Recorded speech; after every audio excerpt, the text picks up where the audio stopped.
Hello everyone, how you going and welcome back to CrappyDesign, the place that just shows us where all the money that's just pumped into the design world just gets wasted so often just on random things, you know, just random little things like this. Like, why the hell was it ever needed? No one ever knows, but the designers or the executives come out and go, hang on, we have a good idea, let's put it into action. But anyway, let's jump straight into it, shall we? So then, starting right off with Give Mum the Gift of Horror. Oh no, what the hell is going on there with all the layered faces? And even just the photo doesn't really do too well, just with his massive, just teethy mouth. That just makes it look really kind of off-putting. I mean, it's clearly well-meaning and it's obviously kind of personalized and customizable, but really that's just even though I can obviously recognize that as a kid, at the same time it's kind of just a monster staring at you with a massive toothy grin. And I can only imagine that the image that we're seeing here is some kind of stock image about what the product actually is in a kind of, I don't know, just home environment, so to say, because exactly like the title says, I certainly think this is more horror than kind of just family friendly content. And so for the mum to be so happy and smiling like that, I feel as though that's a little bit off-putting, you know. Surely she isn't that intrigued and overall just loving that present that much. I mean, maybe it's just all an act because mums often have to do that with presents, but really there's no way that anyone should be that overjoyed with just getting a blanket with just, I don't know, creepy faces on them. I mean, I guess at the same time, if it is your kid, you probably can't see them as a monster like the rest of us can. And so, hey, what do I know? Maybe this is actually the perfect blanket for mums and they just go, oh my goodness, thank you for this blanket. But I have to be honest, from an outside perspective on the entire thing, it just gives me the chills. My oven uses a touchscreen, so whenever I open it, the scene gets on the touchscreen and messes with the settings. I'm trying to see if there's a brand on it so I can try and avoid this one in particular, but my goodness, is that kind of an oversight? And really not even an oversight, because these things, especially just all white good appliances, just go through so much testing, especially being an oven. It's basically just a firebox, so it has to go through all these different tests to make sure it doesn't just spontaneously catch on fire, and just all of these different things to just make sure it's safe for people. So I would have thought that somewhere throughout that entire process that someone would have picked up on the fact that it actually just changes the settings. And also I can only imagine that considering it's a touchscreen, it's going to be a fairly expensive oven or even just an expensive brand to kind of have all those kind of features, so to say. Even in this case, if they don't work particularly well, you would still be paying for the fact that it has a touchscreen inbuilt. So all things considered, I would imagine that it would have been quite an expensive oven, and in that case you would certainly hope that you're kind of getting the peak of a design, not this kind of crap. Because let's just imagine you're cooking something that takes a long time. Let's say a roast, who cares? But you have the roast in the oven, you know it takes 4 hours, that's fine, but then you have to check it at 2 and kind of change some temperatures and whatnot, and so you open the door to check it, you're happy with how it is, and then you just shut the door and just walk away. Meanwhile, the steam has actually just turned the oven off, and then so the next 2 hours are just completely wasted. And after going through that entire process, I guarantee you're going to be pissed. So hey, what can I say? I can only agree with the fact that you think that this is crappy design, because it clearly is just a complete oversight in the entire thing.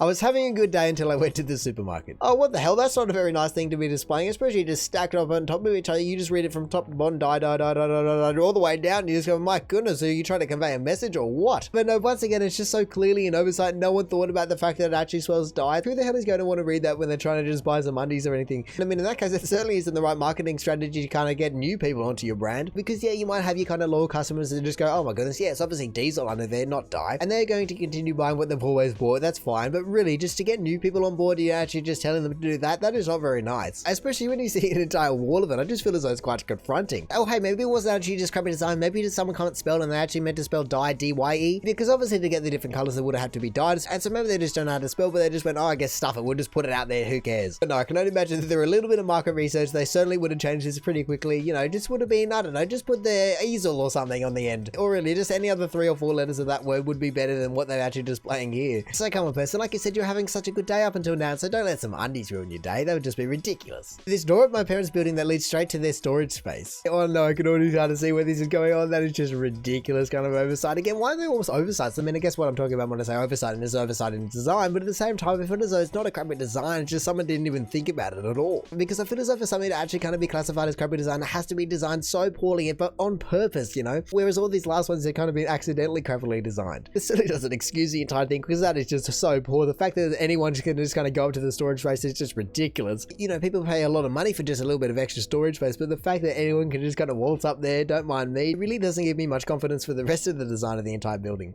And now I'm just wondering if your parents even knew about it when they first bought the place or rented the place or whatever it may be, you know, because it would have been advertised as having a storage cage or whatever you want to call it. And really, anytime that a unit has any kind of little bonus thing, it's just going to make the price go way, way, way up. And so if you went into the agreement kind of thinking that you're going to have a secure space and then you didn't actually get a secure space because you can just reach around the corner and open the door, then I don't know if that's kind of breaches the contract on the real estate's behalf. I mean, it's certainly not saying that it's their fault, but it's someone who just had a complete oversight, and I really just hope that your parents knew what they were getting into when they first kind of moved into the place. Toilet seat makes it look like someone didn't quite make it. Oh no, no, no. We've actually seen a few toilet seats over our time visiting Crappy Design, but really that one is just so poor. The fact that it's just kind of running down the side here or the back and everything like that. Also insane that I just don't really know what it would be in the first place. Is it meant to be kind of grass and shells, or just what the hell is it? Because like I said, we've seen a whole bundle of these over the time, whether it be shells on a beach or just even kind kind of a carpeted ones. They're always the worst ones, I reckon. But I feel as though this one definitely takes the cake for looking the dirtiest even when it's completely clean. To be fair, I don't feel as though the toilet seat has been helped very much by the fact that it's such a low quality image, but at the same time, you know, there's just too much brown in the entire thing. And I would have also loved to see some different angles of the entire toilet seat, because I feel as though this one is probably one of the worst angles that we could have got. Because if you do get to see it from a bird's eye view, you can probably distinguish what the brown stuff is. And then of course from the side, you're not really going to see much. And so I definitely feel as though we got the worst angle of this toilet. It's a disgusting toilet at that, but really, we definitely did get the worst one. But hey, I'm sure someone out there just loves to look at these acrylic toilets, and at the same time, you know, they aren't too bad. If I had to pick a toilet seat, it would certainly be one of these over a carpeted toilet seat. So look, I certainly can't say that they're the pinnacle of modern design. No, really, I don't know if they're the pinnacle in design ever, but at the same time, you got to give them credit where credit's due, and if that's what someone wants, then that's what someone wants. More power to them. It really is only a toilet seat. Our municipality made Bucklands for us finally.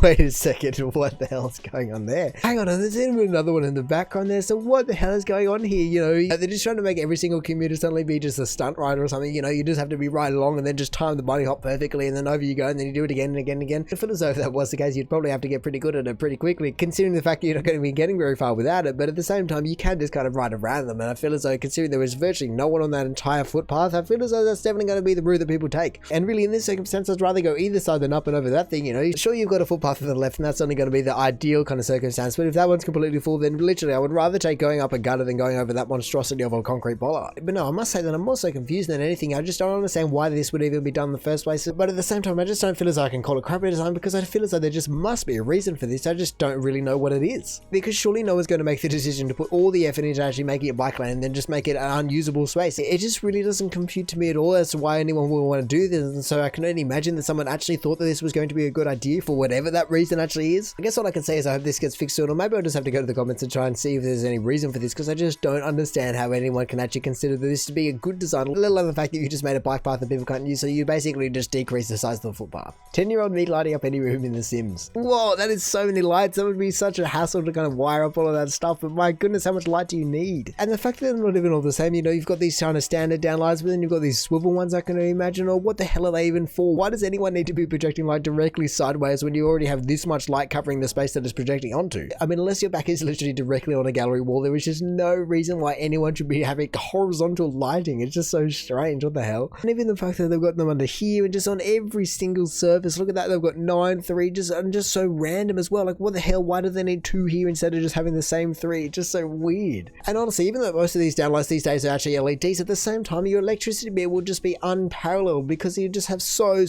many lights. And I mean, this is only what we can see. Imagine the rest of the entire building if that's what they've done to here. Really, what I'm struggling with most is just the fact that I don't even know if it's crappy design. I mean, it's obviously overdone design, but is it crappy design just to put too much lighting in? I don't know. I mean, if it wasn't enough lighting, then it certainly is crappy design because people need to be able to see stuff. But then considering this is the opposite of not having enough lighting and not having enough lighting is crappy design, does this mean it's the opposite of crappy design, so it's actually good design to have this much light, even though it is a little bit strange? I just really don't know how this one fits into anything. But no, I definitely have to agree with the fact that this is just any person in any kind of city planner ever, whether it be Sims or just, you know, just generally designing a building. Everyone just always wants lights everywhere and a high voltage ceiling. It's just all that kind of stuff. Just makes it look so gorish and just outlandish. But at the same time, I just don't know if it's crappy design. All I can think of is just the electricians having a field day, just going, oh, you want how many lights? That is going to cost you. Oh, this is it. Just let me just add an extra 0 onto that because that is just insane. Just the labor cost alone would have been ridiculous, considering the fact that you have to drill all the holes in it and wire up every single one individually. Let alone the fact that, like I said, you have to go out and buy 50 or so lights, and if they are LEDs, then you have to get transformers for them as well. I mean, it's certainly good in the long run, and everyone should be kind of switching to LEDs if they can. But at the same time, the costs just stack up so quickly, so this certainly would have been a cheap exercise at all. And so I guess thinking about it, maybe the designer was actually in cahoots with the electrician that were using it. And so when the owners of this place actually went to the designer went, oh, I have the perfect thing for you. You know, you're going to need lights everywhere. So hey, maybe like I said, it isn't actually classed as crappy design, but it's definitely classed as outlandish design. And so now finally for the top of the month for crappy design, we have Arial. Maybe simple, but it has one significant flaw. Arial font, uppercase I, lowercase l. I mean, yes, it is certainly true. They certainly are virtually identical or identical. I don't know if I'm tripping or if it's just kind of an optical illusion based on this image, but I feel as though the eye is a little bit shorter. That is certainly something that I'm going to have to check later because I'm actually quite curious as to if they're actually different or are they actually perfectly identical in every single way. But no, exactly like the title said, Arial was a very simple font and really it was actually my go-to font whenever I needed to write anything out. And so come on now people, I can't have you bashing on Arial. It was certainly close to my heart. It's just something about it is very easy to read. I mean, maybe it is just how simplistic it is. And also just think about how many fonts are out there. I'm sure Arial isn't the only font that has this problem. And honestly, when whenever you read a word, you're not really reading the word, you're kind of reading the word in the context of all the surrounding words. And so I can't think of any situation besides the fact maybe if you start a sentence with Ireland, you don't punctuate it, then that could certainly be a problem. But really, I just can't see any other situation where you would be using an L and an I and get them confused in that way. And look, as I just said, there are so many fonts out there. So really, if this is actually a problem for you, I feel as though you should probably just find another one, because that's going to make it a more simple fix. Also, I feel as though if I was to handwrite out an uppercase I and then a lowercase L, it would virtually look identical as well. And so yeah, there might be other fonts that make it a little bit easier to distinguish out of the two, but really, is it Arial's font that actually looks the same, or is it the fact that it's very simple block style font and really that's just the way that we structure the I and the L? I certainly don't know, but maybe you guys have an opinion on this entire thing. You know, is it actually CrappyDesign? Because even though this is obviously top of the month for CrappyDesign, I just don't feel as though I agree with all these people that have actually decided that it is CrappyDesign. And so let me know if you have a go-to font that you always try and use, and really if it's even effective on this same problem. But anyway, that is going to do it for the top of the month for CrappyDesign. So thank you for watching. If you did enjoy the video, feel free to do the YouTube and look things down below. Let me know if you have a favorite post out of any of these. Other than that, we check out awesome posts all over Reddit, so make sure you check some of the other videos out now. Or hey, maybe you just want to consider subscribing so you don't miss another one of these in the future. But overall, have a good one and see ya.